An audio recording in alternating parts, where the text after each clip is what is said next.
This is Team Alpha.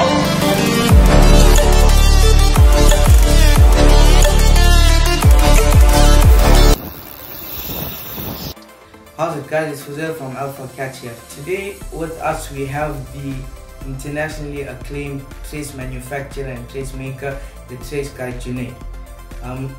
Today we're gonna ask Junaid, like as an amateur fisherman and somebody who's starting to fish and learning how to fish, we're just gonna ask Junaid how we tie our leader to the traces that he makes. Oh, well, thank you for the introduction. I appreciate it. Just a quick shout out to everyone. I really appreciate the amount of business that I've been getting from the guys locally and internationally. At the end of the day, it always will come down to clientele database. Without you guys, the Trace Guy wouldn't be as big as it is now. It wouldn't have become a success as it is now. So thank you to you guys. I really appreciate it, and I am really happy with the amount of catches that have been coming through. It's been amazing. Everything from your little 5 kg sharks and rage all the way up to the really big dusty caught by Rock Hamilton coming at 417 kgs last week. Absolutely amazing catches, so really keep up the good work guys, I really appreciate it. Yeah, so let me just unravel here the secrets as to what we do. Right, so this is a trace. Right, today we're going to use a 20-year Eagle Claw trace. That is what it looks like. Alright, we're just going to give it a little snip here. Let's take that out. Take that out. Let's just unravel it. Right, so there's the opposite to the business end. Okay, so generally in drone fishing nowadays, right, so we've moved a little bit further ahead. We've moved away from the grinders and that sort of thing. We're dropping really big baits. We tend to use really big multiplier reels, preferably 50 and up, 2-speed reels that fit over 1,000 meters of, let's say, 100-pound braid on it, right? Helps in landing the fish a lot quicker. You know, it reduces the break-offs and burn-offs and that sort of things. Right, so we've got a 2mm leader on here, which is that, okay? And what we do is we take the 2mm leader, okay, a big swivel, we run it through, okay, and we're gonna do a fiddle of 8. I've looped it through, okay. I'm going to pinch it, alright, wrap it around my finger once, and again twice, okay. I'm gonna run it through the loops that I've made, alright, and this is why it's called the figure of 8. So what I'm gonna do is I'm gonna tighten that. You guys can just lubricate it a bit, okay, and we pull it through. Pull through, and tight. You can pull on this as much as you want, and it's not going anywhere, right? Some of the guys do like to give it a little bit of a third, okay? That's also acceptable. And what we do is we just trim down the tag end, like so, and that is it. So that's how we attach the windon from our reel to our trace. Alright, cool. Okay, so we've learned and found out how to tie the figure of 8 from Junaid onto his trace, as you guys can see over here. Junaid, I'd just like to ask you, how would we hook up the sinker as well as the drop line and things, and to hook it up to the drone and yeah, send it out and catch something? Alright, yeah, no, that's a very good question. Cause, I mean, a lot of the guys buy traces, but they don't know what the next step is. Right, so we've covered the figure of 8 to the trace, right? I've owned quite a few brands of drones, and this is the methods that I prefer to use. I'm not saying it's the method that you have to use. A lot of guys have stuff that work for them, but this is what works for me. Okay, so we've got a swivel, which I now use as a shared swivel.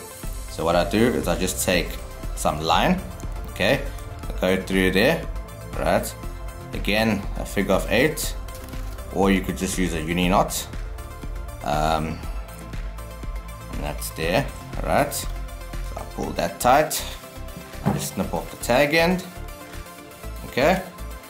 Remember, this is your sinker line, so it has to be a little bit shorter, okay?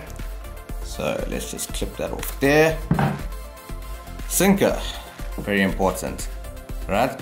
So for illustrative purposes, we just use an 8 ounce, okay, through, and again, add a figure of 8 or uni knot, through, tighten, there we go. Just gonna cut off the tag end, and that is what it now looks like. Okay, so we've got the swivel, which is now shared swivel. Right, so this is what it actually ends up looking like. So let me just go back here, and that's what it is. So we've got the trace, we've got the swivel, we've got the sinker, and that's what we got. It's not that long. I mean, the max out goes this length here, which is about 30 centimeters. But less than that is fine. I mean, I generally use 15 centimeters, somewhere around there. But like I said, for illustrative purposes, this is what it is. Alright guys, so the dropper loop, right, another really important aspect of drone fishing. Right, so this is how I make my dropper loop, right? It's not set in stone, it's what has worked for me, and I've dropped countless amounts of baits successfully. That's the most important thing, right? So dropper loop, just a loop like that, right?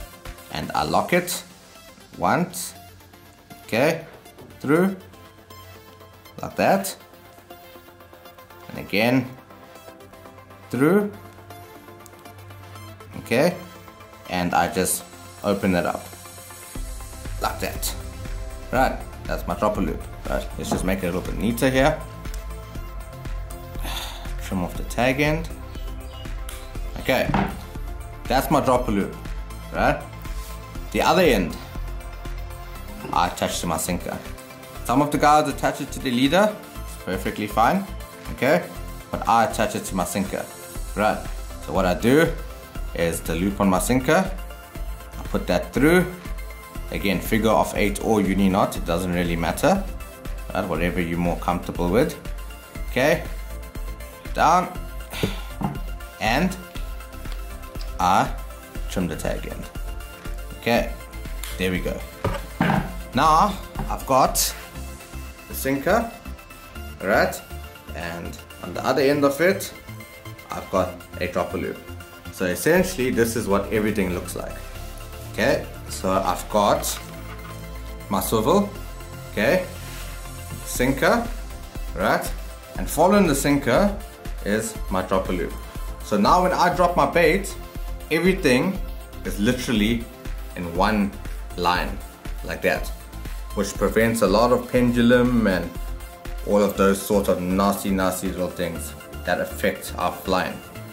Alright, so that's what the overall trace now looks like. Okay, so dropper loop to sinker. Alright, got here, I would say this is about just over a meter. See, probably sitting on a meter. Right, you can make it a little bit longer than that. Sinker, which now goes to trace, and then trace goes to windon, which is here. Right, so that's the overall process. Now, time to fly. Stay tuned for part 2. Don't forget to like, share, subscribe.